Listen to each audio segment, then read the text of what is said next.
Bonjour Patrice Cohen-Seat. Bonjour. Merci d'avoir accepté mon invitation. Patrice, tu es membre du Parti communiste français, un parti qui fait beaucoup parler de lui en ce moment, peut-être comme jamais depuis très longtemps d'ailleurs. C'est lié évidemment à la candidature de Fabien Roussel à l'élection présidentielle, une première depuis 2007, date à laquelle le PCF avait présenté la candidature de Marie-Georges Buffet, dont tu étais le directeur de campagne. C'est plutôt une bonne nouvelle, non, cet engouement, au moins médiatique, de la candidature de Fabien Roussel? Oui, bien sûr. Moi, je suis très content quand j'entends une voix communiste, et en l'occurrence avec Fabien Roussel, une voix communiste qui a un certain allant, une certaine dynamique, un caractère direct, qui, du point de vue de la façon de parler, de la façon de se faire, donne une certaine dynamique. Ça, je trouve que c'est une bonne chose. Il est ton candidat légitime, il est ton candidat à cette élection, c'est pour lui que tu voteras? Ça, c'est une autre question, parce que je pense que le problème essentiel auquel nous sommes confrontés, nous étant en l'occurrence les gens de gauche, une gauche de gauche, je dirais, c'est la capacité à rassembler un électorat qui est aujourd'hui divisé. Donc, si on se divise sur les candidatures, comme c'est le cas actuellement, et notamment si la gauche de gauche n'arrive pas à parler d'une seule voix, je crois qu'elle se condamne à ne pas exister. Et donc, moi, je ferai mon choix en fonction de la capacité des candidats. On verra, il reste encore du temps, on va rentrer dans le vif de la campagne.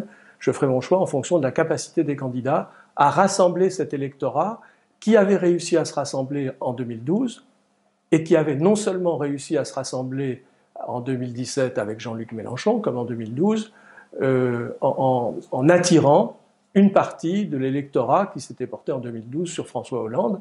Je crois que c'était une performance exceptionnelle. Elle n'est pas encore impossible, ça peut arriver, mais il faut pour cela que la gauche de gauche se rassemble pour porter un message fort. Au fond, les communistes ont acté la défaite de la gauche en présentant le candidat communiste. On a le sentiment que cette candidature, c'est la démonstration que la gauche ne peut pas gagner et que les communistes saisissent l'opportunité de cette élection présidentielle pour exister, pour faire revivre la voix communiste, celle du Parti communiste français.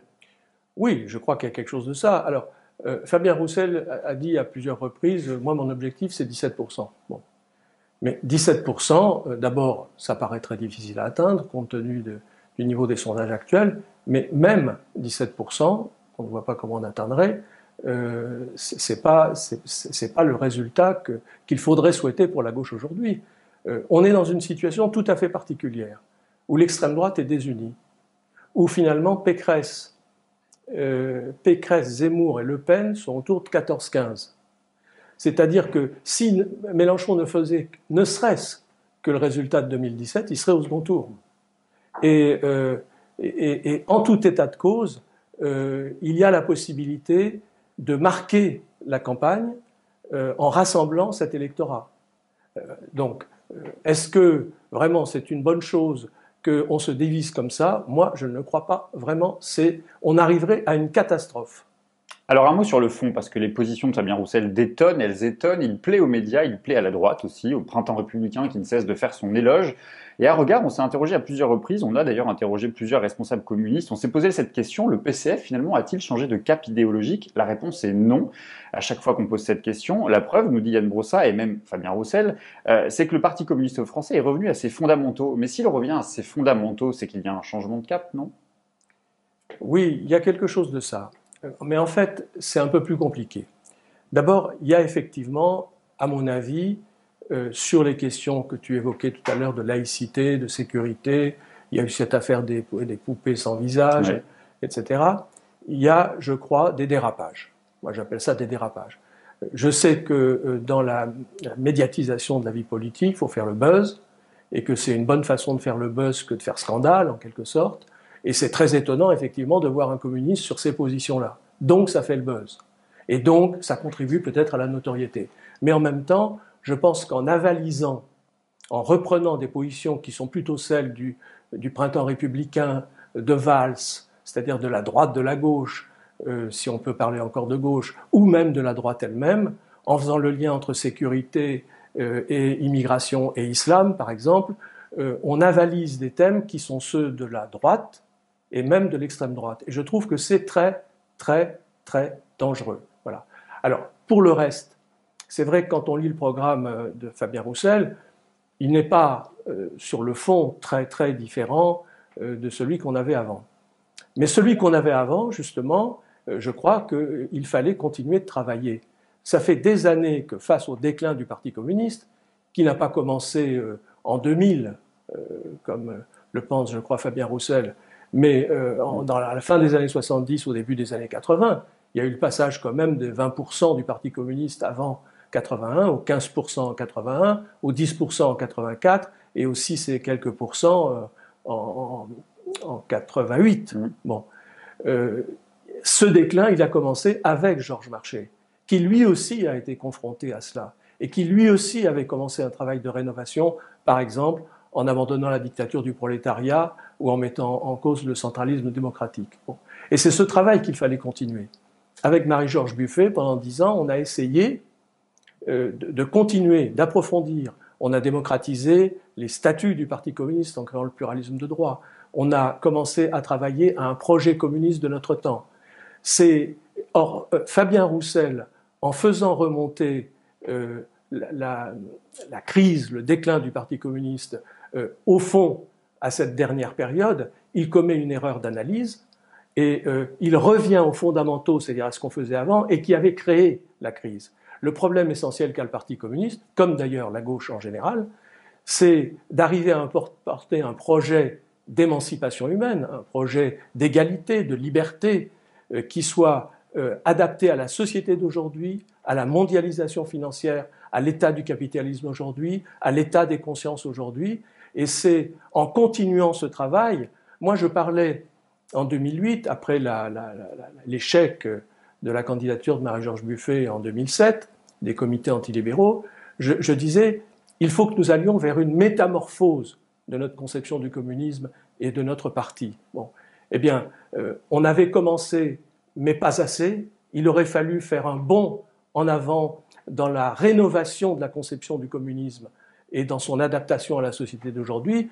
En faisant un retour en arrière à ce qu'il appelle les fondamentaux, je crains que Fabien Roussel ne fasse une grosse erreur d'analyse et une erreur très coûteuse. Il y a une autre lecture qui s'impose aujourd'hui au Parti communiste français et qui clive à gauche, et d'ailleurs Yann Brossa, mais aussi Fabien Roussel le relève souvent dans les interviews, c'est que la gauche aurait abandonné la question sociale au bénéfice, au profit de luttes antiracistes, féministes, de lutte contre les discriminations de manière générale, et que ce qu'il s'impose aujourd'hui dans la campagne de Fabien Roussel, c'est un retour à ces fondamentaux-là, que sont la question sociale, la question de l'emploi, la question du travail. Est-ce que tu partages cette analyse ?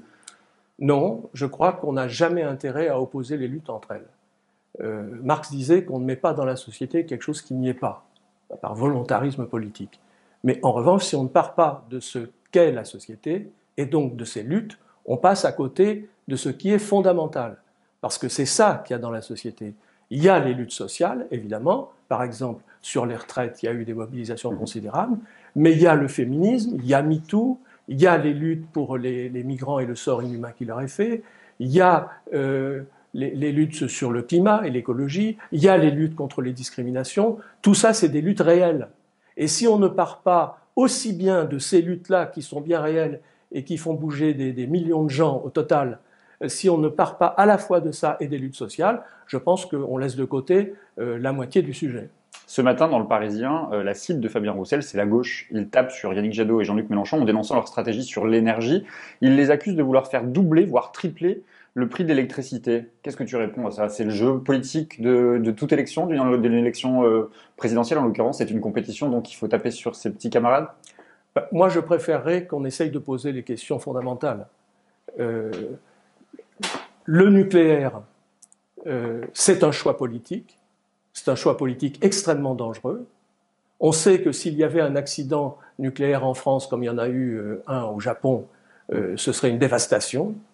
Et je pense qu'on ne peut pas jouer avec des questions comme celle-là. Alors qu'il existe des scénarios, le scénario mégawatt, le scénario RTE, qui montrent qu'on peut arriver à atteindre les objectifs de la COP21 avec 100% d'énergie renouvelable.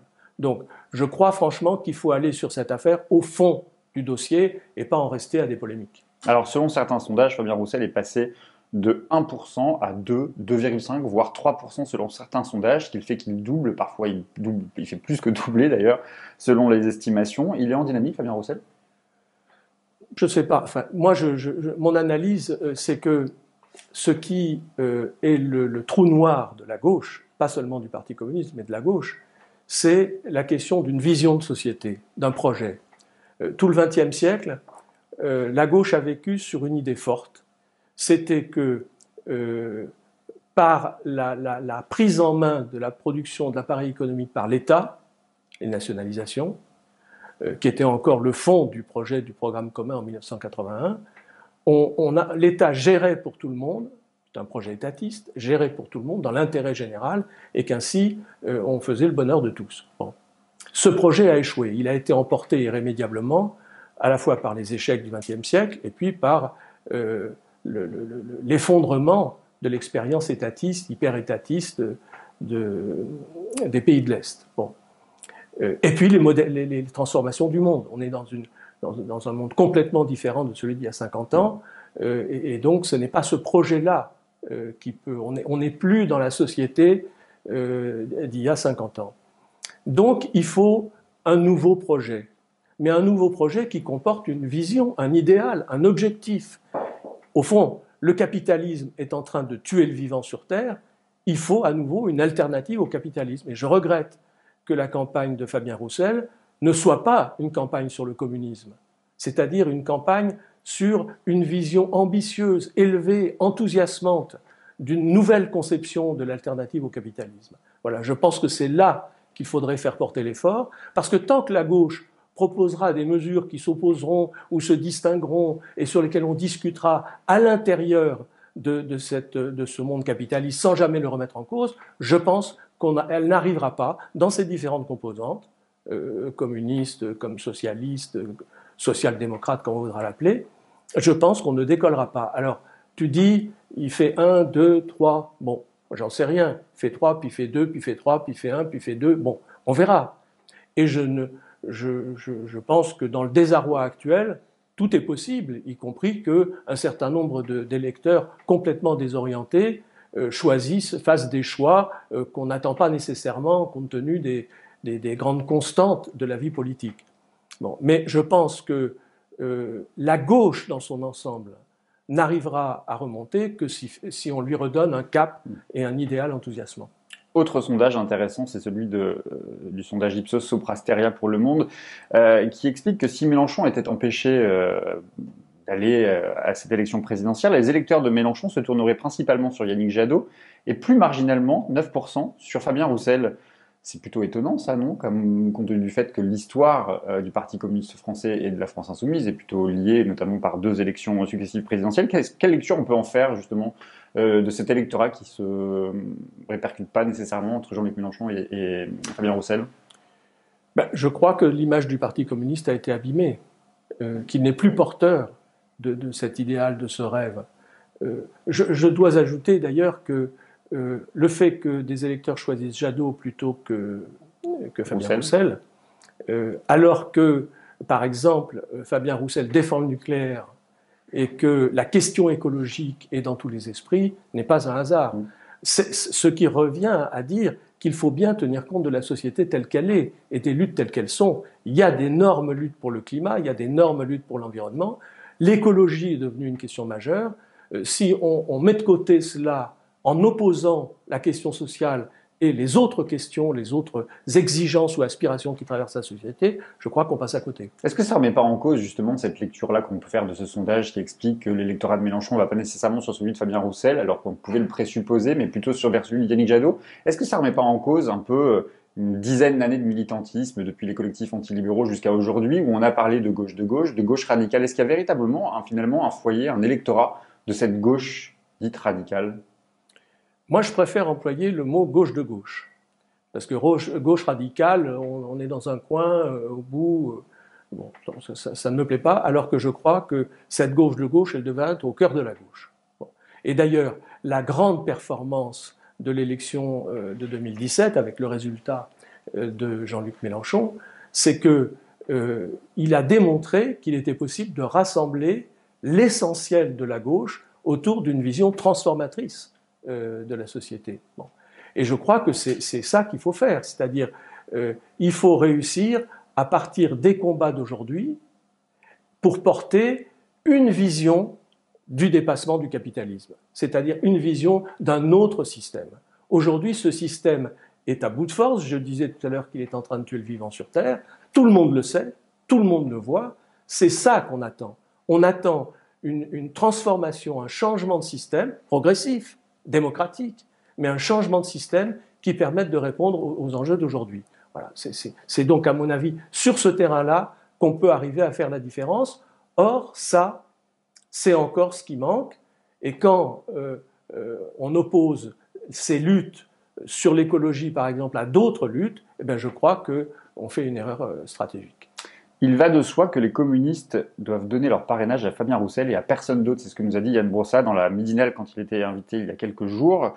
J'évoquais l'hypothèse tout à l'heure qui était évoquée par un sondage que Jean-Luc Mélenchon soit empêché de concourir à cette élection présidentielle. On comprend dans le message de Fabien Roussel notamment qu'à peu près tout est fait ou organisé pour que les élus communistes ne donnent pas leur parrainage à Jean-Luc Mélenchon. Écoutez, moi, je trouve que les élus, ils sont les élus du peuple et que leurs actes politiques sont les actes qu'ils font au nom des citoyens qui les ont mandatés. Par conséquent, je pense qu'un député doit agir, un député ou un élu doit agir en fonction de sa conscience. C'est un acte politique important, et je pense qu'il faut que cet acte-là, comme tous les autres, soit conforme à l'analyse qu'ils font et à leur conscience politique. J'ai une dernière question, Patrice. Finalement, le PCF vient de fêter ses 100 ans, il a même 101 ans. Est-ce que ça a encore du sens d'avoir un parti communiste français aujourd'hui ?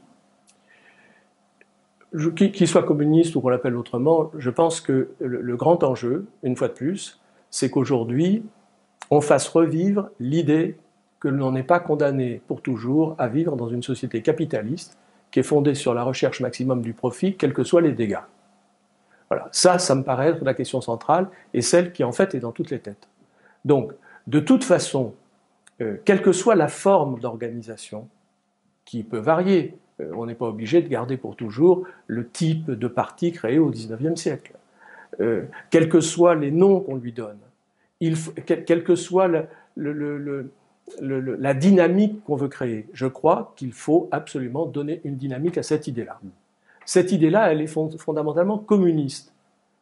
L'opposition au capitalisme, qui est au fond le règne du capital, c'est le communisme qui est le règne du commun.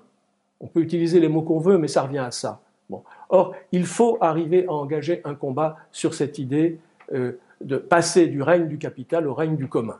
Voilà. Et ça, il faut donc que ça s'organise. Il n'y a pas de vie politique sans organisation, sans avoir nécessairement à rester aux formes verticales, centralisées, monolithiques du passé. On peut organiser une formation politique, une organisation politique, de telle sorte qu'elle mène ce combat qui est, à mon avis, la clé de l'avenir. Merci beaucoup, Patrice.